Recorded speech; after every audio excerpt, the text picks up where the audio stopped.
chez nos amis néerlandais. On dit toujours nos amis à la télévision. Le sexe fait partie du paysage et on en parle, vous savez peut-être, sans aucun tabou. Alors là-bas, il y a presque autant de maisons closes que de boulangeries. C'est dire si c'est rentré dans les mœurs. Valérie, bonjour, ils sont vraiment bonjour, ouverts ou open à ce point aux Pays-Bas. Parce que si c'est vrai, il y en a beaucoup ici qui vont demander leur mutation, hein, franchement. Bonjour William, c'est vrai que le sexe est un sujet d'une banalité assez confondante aux Pays-Bas. D'abord, on en parle très facilement dès l'école primaire, vous allez le voir, mais aussi en famille ou entre amis, ça n'est vraiment pas un problème. Ensuite, on le montre, entre guillemets, la nudité n'est vraiment pas un problème. C'est pas un hasard si c'est le peuple qui pratique le plus le naturisme en Europe ou dans le monde. Et puis, c'est un commerce comme un autre, qui s'affiche ostensiblement. L'autre jour, j'étais dans une petite ville à la frontière belgo-néerlandaise, 30 000 habitants environ, et au milieu de la place communale, entre le fromager et le libraire, je vous le donne en mille, un sex shop avec la vitrine très transparente, voilà, on est très loin des vitrines opaques et un peu intrigantes de Pigalle. Sans parler bien sûr du fameux quartier rouge d'Amsterdam, où la prostitution a pignon sur rue. C'est là que commence notre reportage réalisé avec Loïc Verhayen et Pierre Hollande. Le sexe à Amsterdam, c'est un peu comme le romantisme à Paris. Une vitrine commerciale qui attire la curiosité de millions de touristes, car ici, la prostitution s'affiche aux yeux de tous, en toute légalité. Au cœur du quartier rouge, une façade se distingue des autres. Le musée de la prostitution propose de passer de l'autre côté de la vitre et d'inverser les rôles. C'est moins marrant vu d'ici. Il y a des gens qui regardent. En fait, on est jugé en permanence. Ouvrir les coulisses des maisons closes pour comprendre le plus vieux métier du monde, c'est le pari du directeur de ce musée. Les Néerlandais veulent avoir la liberté d'être eux-mêmes, sans devoir se cacher. Et c'est en partie pour ça que la prostitution se pratique ouvertement. La banalisation de la prostitution atteint même des sommets sur Internet.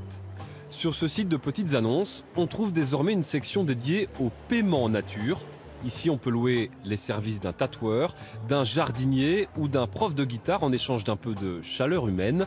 Une pratique qui ne pose aucun problème aux Néerlandais. Non, ça ne me choque pas vraiment. Ce sont des choses qui se passent partout, je pense. Ça se fait ouvertement. Je trouve ça très créatif. C'est leurs affaires, je ne les juge pas. En matière de sexe, les Néerlandais n'ont pas de tabou, ils en parlent ouvertement et ça commence dès l'école primaire.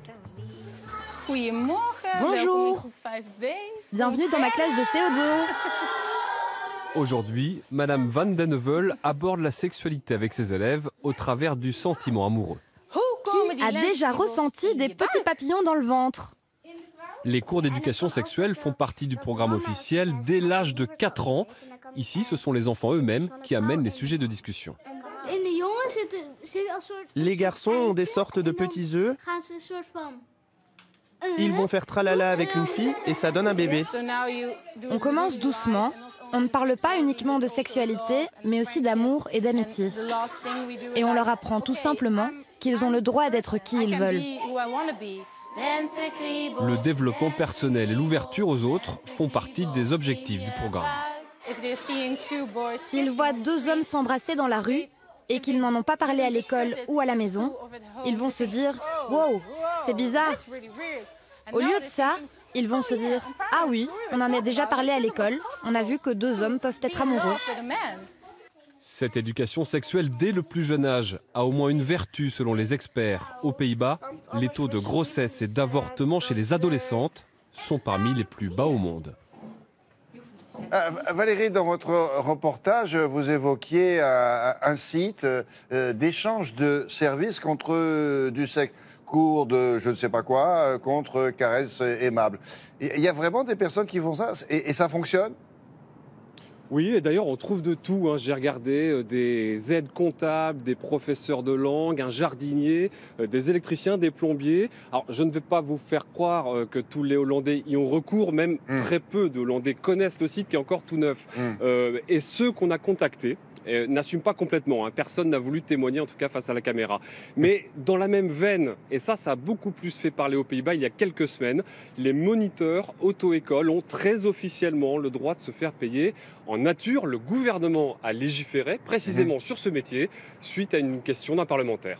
Ah oui. Essayez, vous, pour voir Valérie, française. J'ai mon permis. Cours de français, essayez ça. On va essayer en Belgique. Tenez-moi au courant. Hein. Merci beaucoup, Valérie. À plus tard.